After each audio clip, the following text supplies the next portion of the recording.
வணக்கம், நான் உங்கள் தாய்லாந்து தமிழன் பேசுகிறேன். இன்றைக்கி தாய்லாந்தில் சுமார் ஒரு 2 மணி இருக்கும். நில அதிர்வு இருந்துச்சு. எல்லாரும் உணர்ந்தாங்க. நானே வந்து தோல்ந்துட்டு கீழே இறங்கும் போது பார்த்தீங்கன்னா மயக்கமாக இருந்துச்சு. ஸோ எனக்கு மயக்கம் வருதுன்னு நினச்சிக்கிட்டு இருந்தேன். அதுக்கப்புறம் பார்த்தா பில்டிங்கில் எல்லாமே வெளியே உடையாண்டாங்க.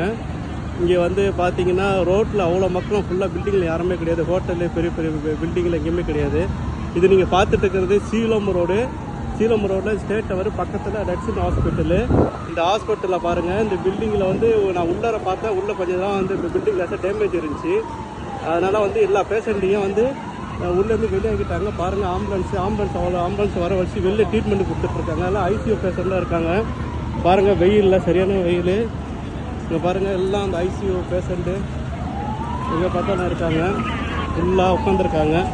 பார்க்கறதுக்கு ரொம்ப மனசே கஷ்டமாக இருக்குது. ரொம்ப உயிருக்கு போராடி இருக்கிற நிலைமையில் அவங்களுக்கு இப்படி ஒரு வேதனை.